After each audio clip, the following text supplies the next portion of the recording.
Your main man, back again. Just hit status 10, hanging and banging at the gym with Frank FTR. Tomorrow we go again. Now, that's right. Your main man increases that strength attribute as is his custom. Barbarian style. And all the while, we're going to bring it back to the primordial beginning aspect of the RPG narrative. We're going to talk about dungeons. Of course, the first word in the classic RPG, Dungeons and Dragons.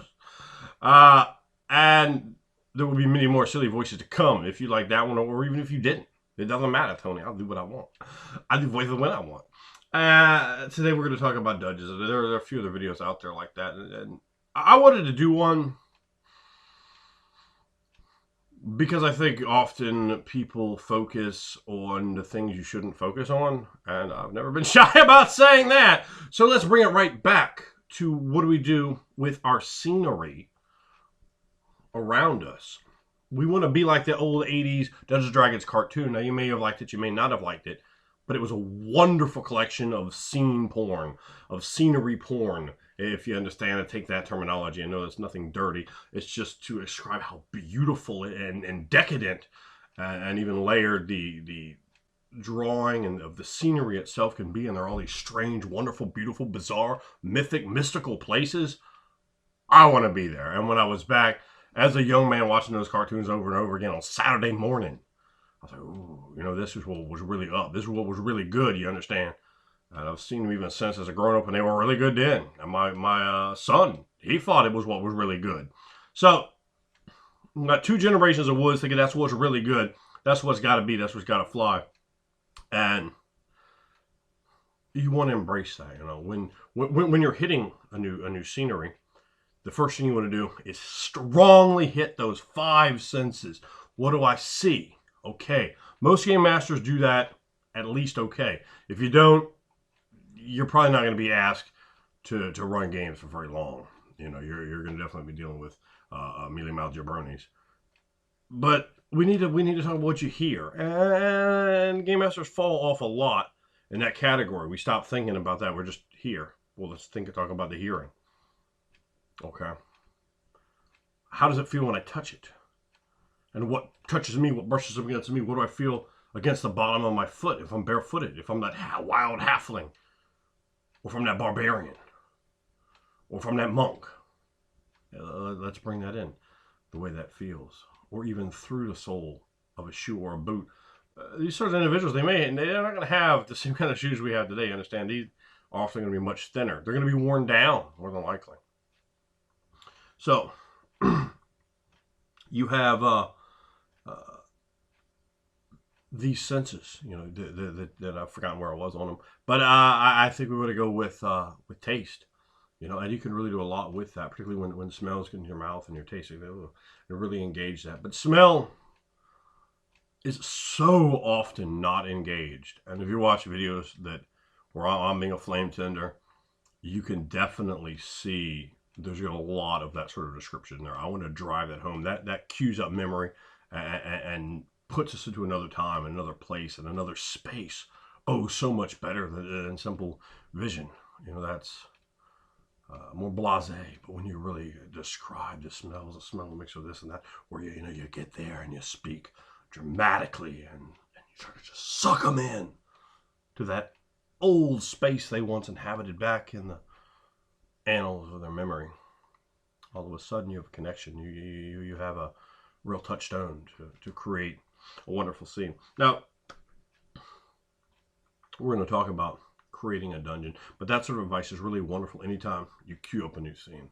Like, you know, particularly if you want to hit it hot and heavy and just start running, you know, bam, bam, bam, bam, all this happens, then come back and loop around after you've hit this big description and start peppering in these details. Much like a writer, you know, you don't necessarily need to hit everything, all five senses at once. Just keep going, hit it here, let them do something, hit it here, let them do something, hit it here, let them do something. And you can engage different senses.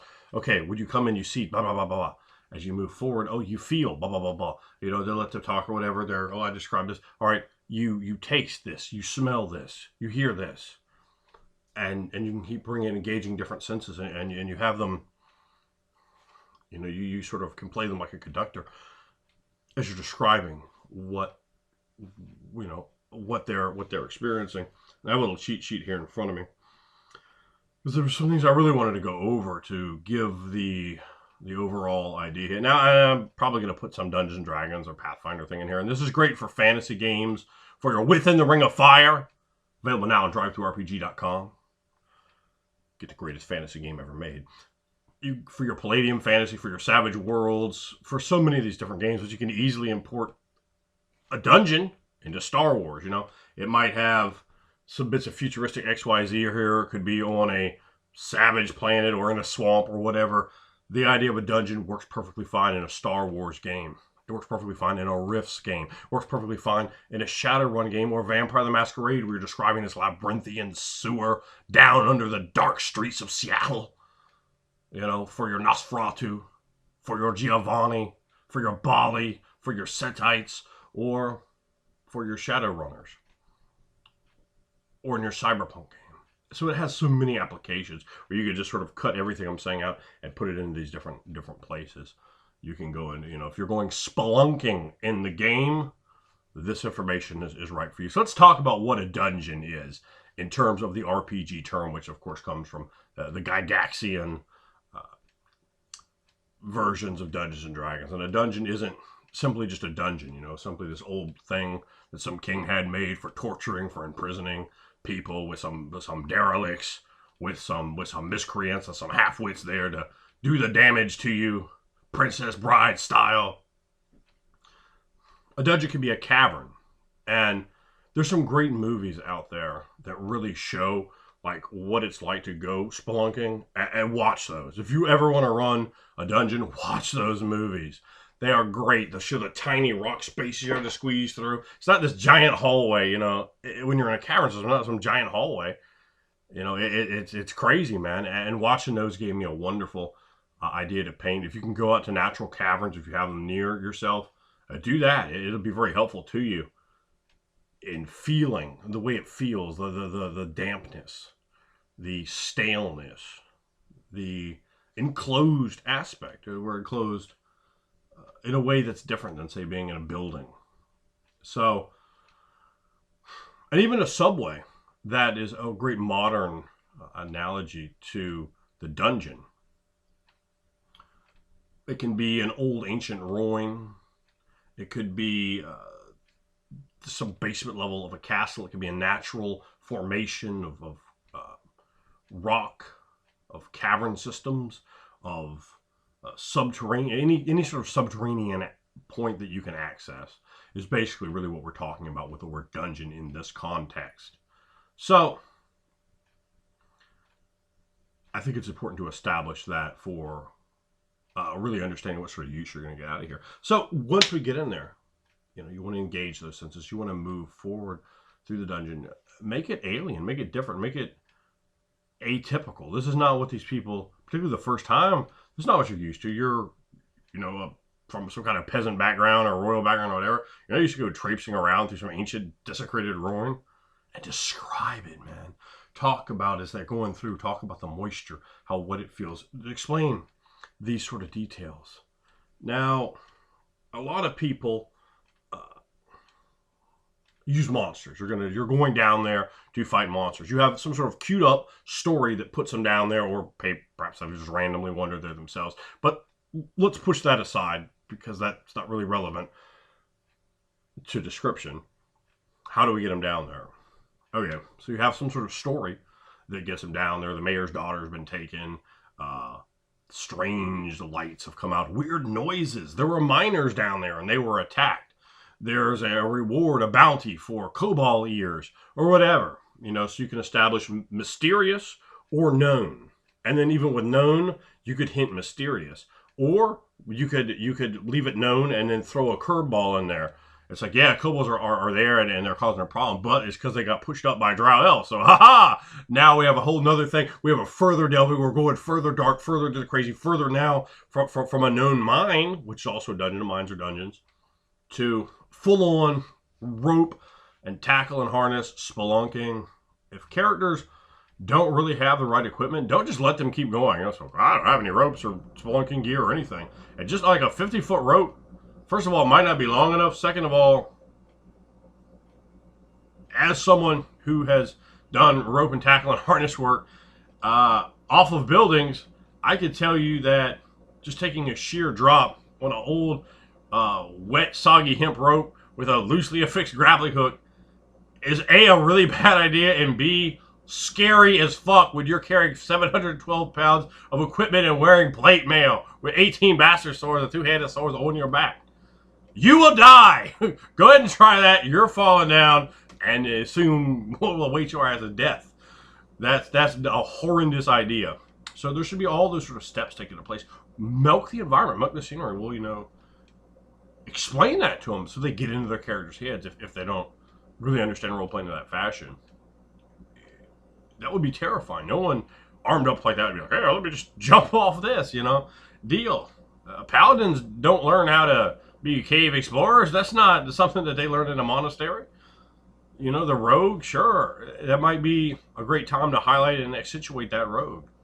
But it's a terrifying thing, and you should just bring that, just a natural hazard of it, not, oh, well, just make a roll, I don't know, everybody's fine. No, I mean, you might kill somebody just with that. You might bust them up so bad that they're just like, oh, sorry, your back's broken now. Particularly if you're playing a game that doesn't have healing magic, it's like, or if it does, like, describe the horror of having your back broken. Yeah, maybe the guy will heal them, but then we put the healing magic over it. How amazing that is! Like, oh, and you should be like, yes, but my God provides, and I believe you should be paying him a token of your appreciation when we get back to his temple. A large token. So that's really what you want to do with this dungeon. Never describe in terms of like a hex grid. That's why like all my hair's falling out from like dungeon tiles. Like, no! This is wrong. It's here. Let the magic happen. Let it coalesce in the minds of your players. And get them hyped and excited. And God, please don't say, this is the first. No. I don't want to hear that. I don't want to hear that nonsense of apologists for terrible styles of gaming and apologists for companies trying to suck you dry on your money. You don't need that stuff at all. It's a detriment to the RPG hobby. And when we divorce ourselves from a square, from a grid, from 5-foot spaces, from any of those sort of things, we just flow. As a game master, we can bring that to the players, and they can, engage it. Not, oh, there might be a door up here, and yeah, it's a 20 by 20 foot room. I'm gonna roll to search the room. All right, I'm gonna search the next square. What do you after that? Oh, I'm gonna use another hour. I'm gonna search the next square, and then the next one, and then I'm gonna do this. We're gonna check for traps every 5 feet, forever in the wilderness. It's terrible. You don't ever want to foster that style of game. I've seen it before. When I was young, sometimes had to play in that, and I was like, ooh. And it's just like all the air just goes right out in everybody. Certainly for me. So think of it, in your mind, like what it is. And if you want to take them down here to fight monsters, well, let's talk about that. You go down to this cavern, right? You fight your monsters for whatever reason. Before we talked about generating a reason to get them down there, and when you do that, also think about. I got my notes here. I really should be reading them. Think about, has anyone gone before? Oh yeah, well there were some other adventurers because you guys are adventurers, or are people like in that world like, oh God, what are these fucking psycho hobos doing? Get the fuck out of here! They're trying to chase you off because like you're terrified. You're like, hey, we're a wandering band of marauding murderers. You want to give us work? Yeah, this is dangerous as shit mine down here. Maybe you can all go down there and die. How about that? Here, let us sew you a rope. Make sure it's really shitty and rotted. Don't worry about those green spots. That's fine. And nothing for you to worry about there. But once you're in there, develop an ecology for your cavern system, for your dungeon. What's moved in, right? If you have owl bears down there, right, they have to eat something. The old like ad&d, like the Gygaxian theme module is going to say this. Necessarily ones that he wrote, or David Arneson wrote, or whatever. I don't know. We could go through them. I mean, those were really jokes around my gaming table, and big part of the reason why is room A has this in it, room B has this in it, room C has this in it. I'm like, all right, well, I'm not seeing anything about what the monsters in room C eat, and they sure as fuck would eat the monsters in room A. Why aren't they going to do that? There's often never any kind of reason for it, particularly anything above a door that could easily be opened by perhaps either party, which you would think at one point hunger would motivate one. So if you have, a humanoid species like goblins or orcs down there, they have to have provisions. They have to have water. They have to have food. If you have something like an Audiog, it has to have waste products. That old offal, it just piles of it. I love playing Audiog in a game. I'll roleplay the fuck out of an Audiog. I have a wonderful take on them. And when players have that experience with Audiog as an NPC or member, like, oh, and they always get what they get with them. Very, very, very strong. I mean, I could literally play one as a player character. Like it would be really an interesting, bizarre player character. Like, in a very different sort of way than I'm a human, but I have the powers of an audio like people do when they play monsters that are butt. However, I really enjoy that species. At least what I was able to take and do with them with the very limited amount of information provided in any of the monster manuals on audiogs. But they're devouring it stuff, so they have to have access to that. There has to be enough down there to feed this large creature, and very much to feed a number of them. Now, you want to take that into account. What's the natural ecology? If these creatures are naturally living there, say like your owl bears or whatever, we need to engage things before they get there. Are there spiders? I don't just mean giant spiders with hit dice. I mean just normal spiders. Are there other types of insect? Are there rats down here? Are there lizards? Are there salamanders, frogs, toads? Are there blind crayfish? Are there landlocked shrimps? Is there miniature kangaroos of the albino variety down there? What sort of animal life is here? And there should be a lot of it. And what sort of water is here? Is there moisture on the cave walls? Are there slow drips of water from time to time? Is there a damp smell? What sort of plant life do we have? Any? Or perhaps roots coming from above, and that can let you know that you're closer to light. Or perhaps there's fungi down here. There's moles and mushrooms and stranger bits of just oddness. Or there are glowing rocks of some strange magical variety, perhaps naturally occurring. Is there a luminescent fungi? Are there other strange creatures that they've never seen? Oh, what is that? Is that food? Is it interesting? And perhaps there is an amazing food source down there that they love. I mean, who wouldn't love landlocked shrimps? I mean, I certainly would. What does now buying a miniature kangaroo taste like? My character's quick to find out. I'm going to tell you that off the rip. That is probably tasty. So, bring all these things into account because you can do so much with that. And there's no reason you can't create bizarre, strange animals. Never everything has to have hit dice or health gauge points or health levels. It can be simply part of the scenery. This giant centipede that's moving around down there. But I mean, by giant, I mean like 2 foot long. I don't mean like necessarily I mean attacking people. Maybe if you're someone wise enough to play a gnome, it will be attacked, and rightfully so. But the party clearly should not help anyone playing a gnome anyway, as I've documented many times. So, engage that. Engage the actual ecological construction of your location. You should do it in every location. In a dungeon, it's often incredibly poorly done. It's just, hey, let's fill it out with treasure and monsters, and let's make sure we put lots of healing potions in there because no one likes to play a cleric. Yeah, so you'll see that so much in a module. It's like, and the dire rats have 9d7 healing potions. The fuck do they have healing potions for? And the orc chief will not drink his healing potion when you're murdering him. He'll just leave it there. He's like, oh, fuck this. I don't care about my life. He is depressed. You fight a group of highly depressed orcs. They care not for their life, nor yours. So, that's really definitely something to think about. And you can even have strange entities from a bygone place. There's a great speaking of dungeon crawls, there's a great James Rollins novel called Subterranean, something like that. I read it. It's pretty good. and it has a cool looking cover too. But in that, they have like these people. I know this is be spoilers, so but they have these like dudes, but they're actually like marsupials from Australia, and they like live under this gimmick in Antarctica. It's really cool, and like they just explain like the strange plant-like life that's down there, and I think some of the animal-like life too. It's a great read for anyone that wants to get into dungeon building. So I would recommend Dungeon Roll Subterranea. I think it's Subterranea. That just came to me right off the moment, but I enjoyed that one.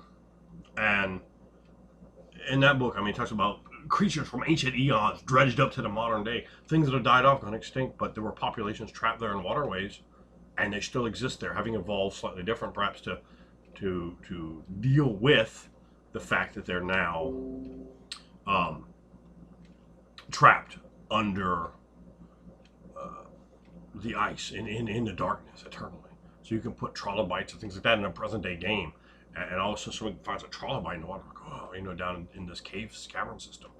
So that's another great thing. And I mean, that book itself would make for a great dungeon crawl in a modern day setting. I think it was in Antarctica, and the way he puts it together, I mean, it's basically the characters basically come out like player characters. They're like player characters. It feels like a role playing game. It is a great read for somebody. It has a bit of monsteriness to it, but it's in Earth, but not like Lovecraftian.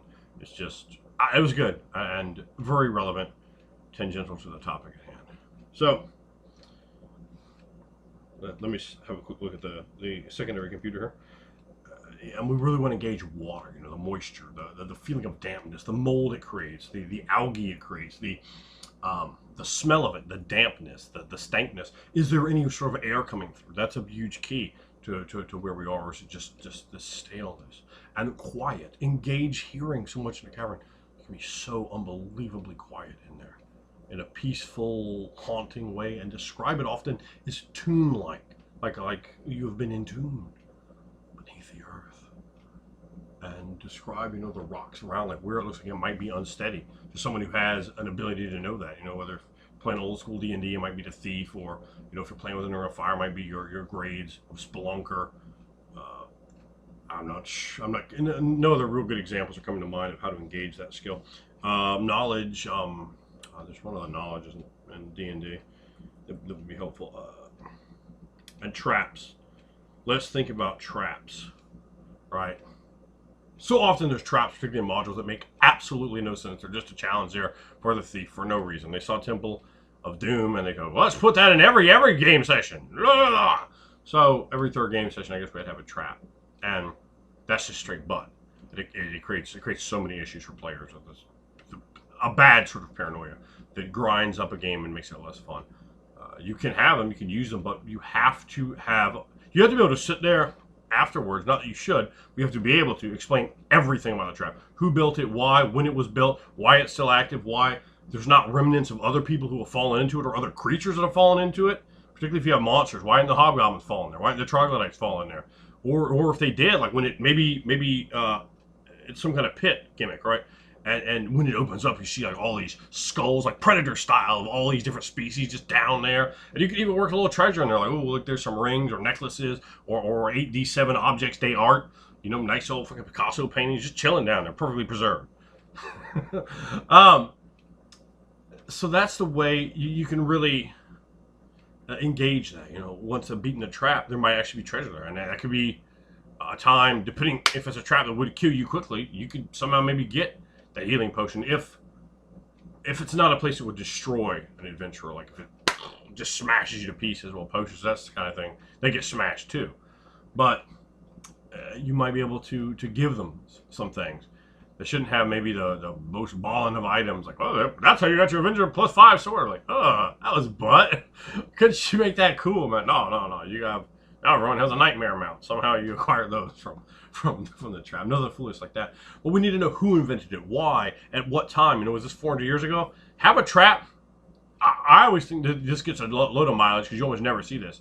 Outside a roll, maybe some bizarre roll or something. Just have a trap that's fucked up. Like have one that's already set off. Like it's just completely set off and there's something in it like caught in the gears and it's all rusted shut. Or a trap that's too old to even be able to do anything. Or it's like half open. Or you know, it's been sprung in a way that looks like it malfunctions somehow. And if you engage those things, man, you'll get so much mileage out of that trap. Instead of like, oh, well, you beat it the same damn way everyone always beats a trap.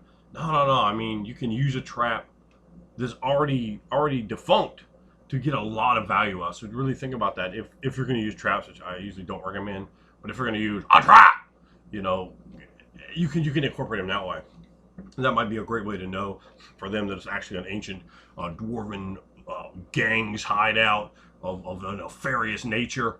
And then we build that up, right? We have the dwarven gang. We get these traps, dwarven made. These are ancient, and they're very good.